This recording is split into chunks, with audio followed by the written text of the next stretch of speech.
Você já ouviu dizer que para a gente criar a realidade que a gente quer, a gente tem que viver o futuro que a gente imagina, como se já fosse real?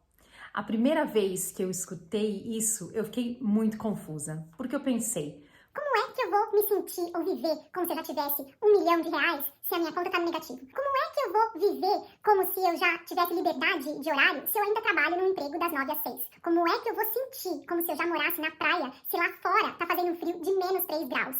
foi só quando eu comecei a não só estudar, mas colocar em prática os princípios que existem por trás dessa ideia, é que tudo começou a fazer muito mais sentido para mim.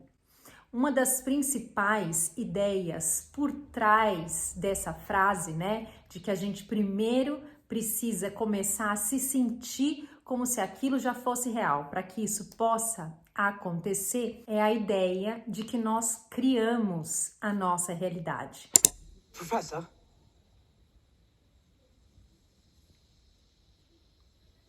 Is this all real? Or is it just happening inside my head? Of course it's happening inside your head, Harry. Why should that mean that it's not real?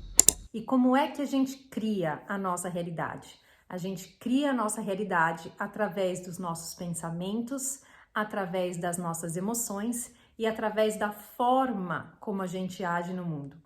O Dr. Joe Dispenza explica que os nossos pensamentos emitem um sinal elétrico, plantando a informação daquilo que a gente quer experimentar na nossa vida no campo de infinitas possibilidades.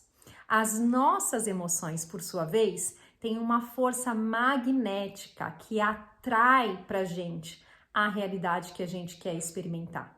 E a combinação desses dois, dos nossos pensamentos com as nossas emoções, forma ao nosso redor um campo eletromagnético. Esse campo eletromagnético, ele tem o formato, né, de uma grande torus de energia. Se a gente pudesse enxergar esse campo, é isso que a gente viria. Tem algumas pesquisas atualmente que chamam esse nosso campo energético de biocampo.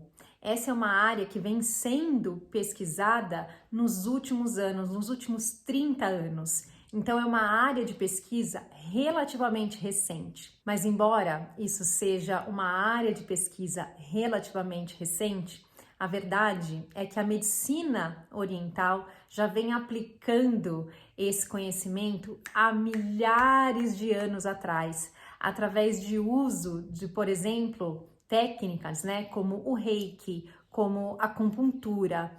Todas essas técnicas trabalham para equilibrar esse nosso biocampo, para equilibrar esse nosso campo de energia que existe ao redor do nosso corpo. O Dr. Deepak Chopra, que é um outro médico espiritualista, ele falou em um congresso sobre o mapeamento do biocampo humano, que esse biocampo não só pode ser medido hoje em dia, como também fotografado. E que, como ele é um campo energético que se estende para além do nosso corpo, né, que é algo que a gente não consegue ver, mas que se estende para pelo menos 2 metros além do nosso corpo físico, acontece uma interação desse biocampo entre os seres humanos e as outras coisas que também possuem esse campo energético.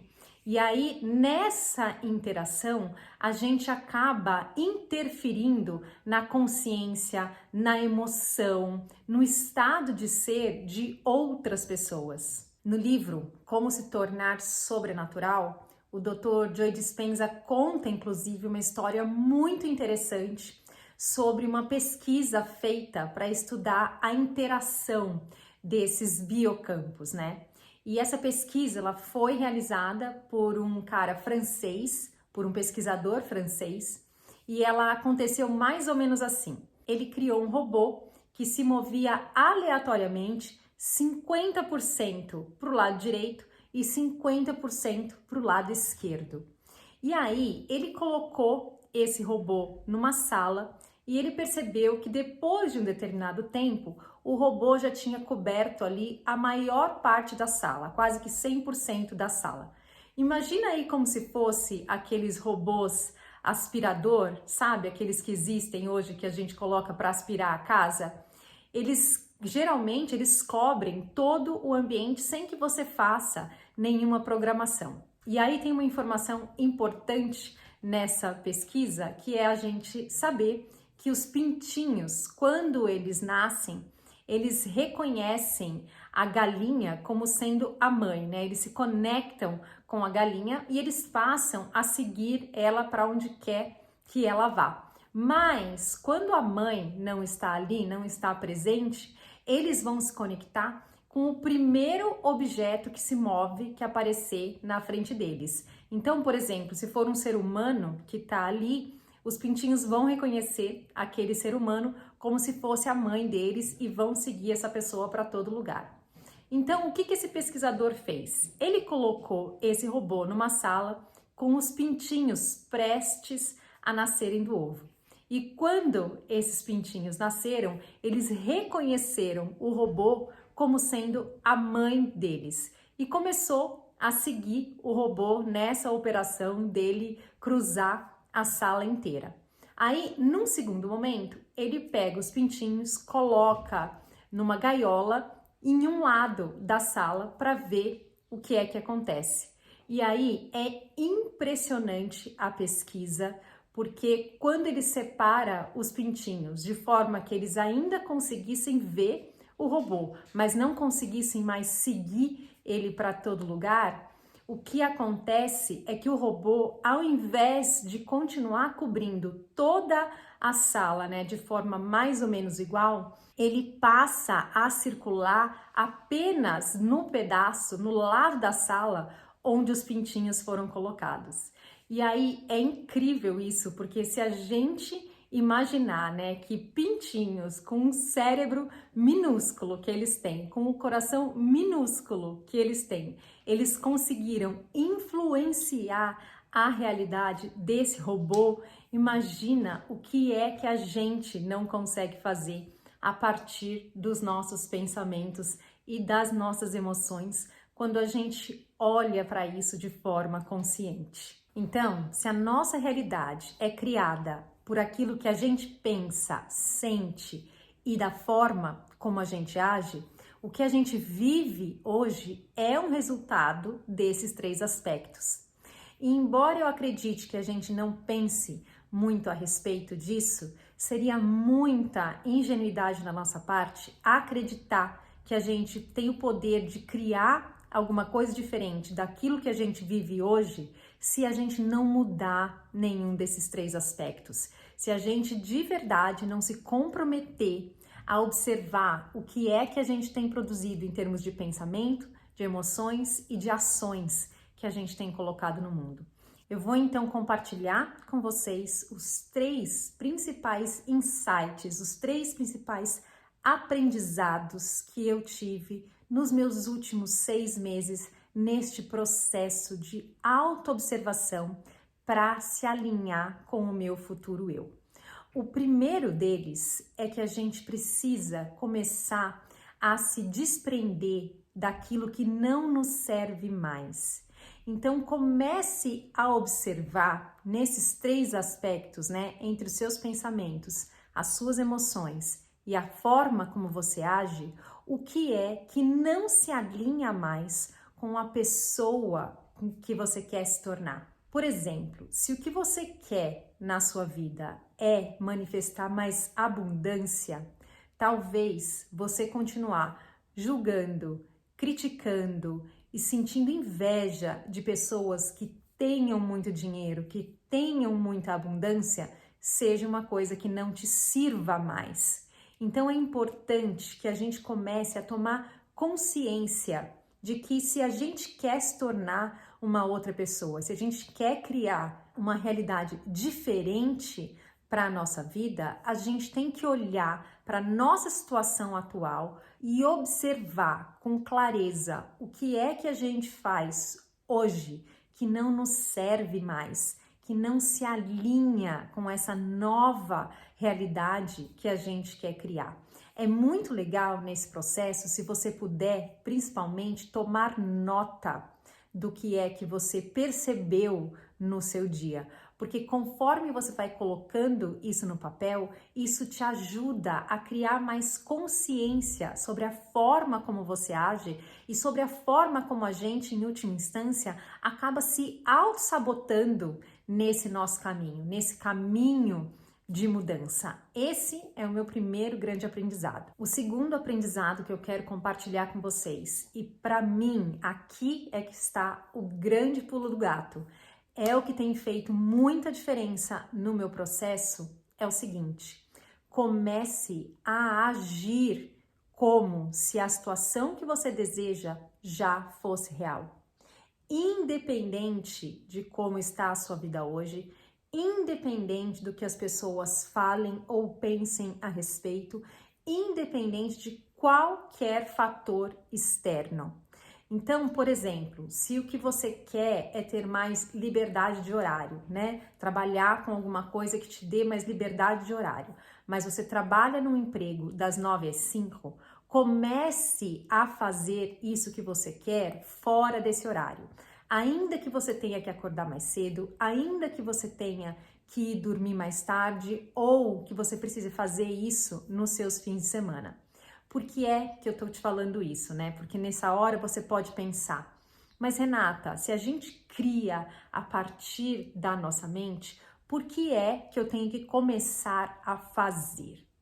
Porque no início desse processo, a gente ainda não tem o domínio total da nossa mente. Então, o que é que vai acontecer? Pode ser que você faça uma meditação maravilhosa a hora que você acorda ou antes de você ir dormir e que você consiga de fato se imaginar vivendo essa nova realidade, você consiga visualizar com clareza você nessa sua nova realidade, né? Nesse seu novo jeito de ser, que você consiga sentir tudo aquilo. Mas, como a gente não está acostumado a treinar a nossa mente, depois, quando você vai para a vida, né? Você terminou a sua meditação se sentindo maravilhoso, mas aí você começa o seu dia, você vai perceber que muito rapidamente a gente escorrega de volta para os velhos padrões, porque o nosso corpo não está acostumado com essa realidade que a gente acabou de criar na nossa mente. Então, quando você começa a interagir, né? Quando você começa a levar o seu corpo para essa nova realidade, ainda que ela não reflita 100% daquilo que você quer criar, ainda que seja uma simulação, você está se dando a chance de experimentar como é que você vai se sentir nesse lugar, como é que você vai se sentir nessa nova atividade que você quer fazer. Ou vamos supor, se você quer morar na praia, né, e você mora num apartamento, se você tiver um jardim no seu prédio, se você tiver uma área comum onde você possa ir lá e tomar um sol e se imaginar como se você estivesse no jardim da sua casa, se dê a chance de experimentar, se dê a chance de falar para o seu cérebro, de falar para o seu corpo que essa realidade já é real. E você vai perceber, uma das coisas mais legais disso é que você vai perceber que quando você cai de novo num velho padrão, isso vai soar estranho para você, porque você vai começar a mudar a sua frequência vibratória, você vai começar a mudar esse campo de energia, imprimir novas informações nesse campo de energia que nos circula. E o seu corpo vai começar a admitir isso como sendo real. E aí, quando isso acontece e você cai de novo num velho padrão, isso vai soar estranho, porque já não se alinha mais com essa nova frequência que você está criando. O último aprendizado que eu gostaria de compartilhar com vocês é que sempre que a gente pensa em fazer alguma mudança na nossa vida, dúvidas vão surgir. A gente vai considerar se é difícil demais, se dá muito trabalho, se a gente é capaz, se a gente merece. Vai ter uma vozinha questionando tudo isso na sua cabeça. Mas é muito importante que a gente não se conforme com menos do que aquilo que a gente sonha pra gente. Porque aquilo que você tem para oferecer, só você tem para oferecer. Não importa quantas pessoas já estejam fazendo, não importa quantas pessoas querem a casa do tipo que você quer. Com certeza nunca vai ser a mesma coisa. Você é uma pessoa única no meio de 7 bilhões de habitantes que existem no mundo. A sua assinatura energética é única e a forma como você expressa ela no mundo é única. E eu tenho certeza que existe muita gente lá fora precisando do que quer que seja que você tenha para oferecer. E que você também vai aprender muito com isso e faz parte do nosso caminho, crescer e ir atrás dos nossos sonhos, porque nos nossos sonhos estão também os pedacinhos de aprendizado e crescimento que a gente quer experimentar nessa vida. Então, não se renda por pouco, né? Não deixe os seus sonhos para lá porque você está acomodado no emprego que você tem, no lugar onde você já mora, com um parceiro com quem você não é feliz. Promova as mudanças necessárias, se comprometa com elas, se arrisque, experimente para ver o que é que existe do lado de lá, tá bom? Era isso que eu queria compartilhar com vocês no vídeo de hoje. Muito obrigada e até um próximo vídeo. Tchau, tchau!